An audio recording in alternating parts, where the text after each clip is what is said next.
ఉప ముఖ్యమంత్రి రాజే సార్కు కోపం రాగా మీరు ఎప్పుడైనా చూసిండ్రా? సారు ఎప్పుడు చంద్రుడు లెక్కనే నవ్వు ముఖంతో ఉంటాడు. ఒక్కసారి కూడా గరం ఉండంగానైతే నేను చూడలేదబ్బా. కానీ అసుంటి మనిషి ఓ కాడ ఓ ఫోటో అని చూసిండట. కథం అప్పటికెళ్ళి సార్కు మస్తు కోపం వస్తుందట. రాజయ్య సారు ఒక్క ఫోటో అని చూసే గంత కోపానికి వచ్చిందంటే సామాన్యుల ఫోటో అయితే కాదది. ఖచ్చితంగా గా ఫోటోలో ఏమో ఉన్నది. నడుంరదేందో మనం కూడా చూద్దాం. తెలంగాణ ఉప ముఖ్యమంత్రి రాజయ్య సారు ఎంత నిమ్మలం మనిషి అందరికి ఎరుకున్న ముచ్చట్నే కదా. అసోంటి మనిషికి బీపీ తెప్పించినంత పని చేసిండ్రు మహబూబ్ నగర్ సర్కార్ దవాఖానోళ్ళు. డిప్యూటీ సీఎం అయినాక మొదటిసారి మహబూబ్ నగర్ జిల్లా పర్యటనకు పోయిండు రాజయ్య సారు. ఇక సారు ఏ జిల్లాకు పోయినా కానీ ముందుగాల దవాఖాన్ల దిక్కే నజరేస్తాడు కదా.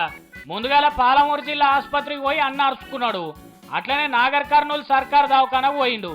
కారు దిగి కాలు కింద పెట్టంగానే బాగానే పూల గుత్తులతో స్వాగతం పలికిండ్రు. అరే మంచిగానే చేస్తున్నారు కదా, ఇక లోపల ఎట్లున్నదో చూద్దామని పోయిండు సారు. ఏమున్నది, లోపలికి పోగానే సార్కు గిర్రున తలకాయ తిరిగినట్టు అయింది. ఎందుకంటే దవాఖానాల సమైక్య చెప్పుల పార్టీ లీడరు పక్కపొంచి అప్పటి ఆరోగ్య శాఖ మంత్రి డిఎల్ రవీంద్రారెడ్డి ఫోటో ఉన్నది. కథం అవి చూడంగానే పాత రోజులు యాదికొచ్చినాయో ఏమో గాని ఏకదం బీపీ పెరిగిందట సార్కు.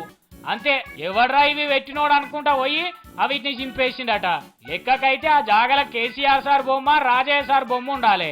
అట్లా కాకుండా గా బొమ్మలు పెడితే కోపం రాదా మరి? కొత్తగా అచ్చేసుడు కాకపోతే ఖాళీగా పెట్టాలి గాని గాళ్ళ ఫోటోలు పెడతారు. గా దవాఖానాల పనిచేసేటోళ్ళ కన్నా ఇంత దిమాక్ లేనట్టుంది. అరే నెల రోజుల సంధి టీవీలలో సార్ను చూస్తూనే ఉన్నారు. దవాఖానాలకు తిరుక్కుంటా ఏ మూలకు మారుకున్నదో కూడా కనిపెట్టి అక్కడ ఉన్నోళ్ళకి చెప్పుకుంటూ వస్తున్నాడు సారు. సంటి పోరగాల వాటిలు ఇరుక్కుంటా వాళ్ళ చేతులకు మెడలకు ఏం కట్టుకున్నారో కూడా చూస్తున్నాడు. కుర్చీ ఎక్కిన కాడికెళ్ళి ఒక్కతాన కాలు నిలపకుండా తెలంగాణలో ఉన్న దవాఖాన్లన్నీ తిరుగుతూనే ఉన్నాడు. ఇప్పటికన్నా తెలంగాణలో ఉన్న అన్ని దవాఖాన్లల్లా పనికి వాళ్ళ పాత లీడర్ల బొమ్మలుంటే తీసేయుండ్రి.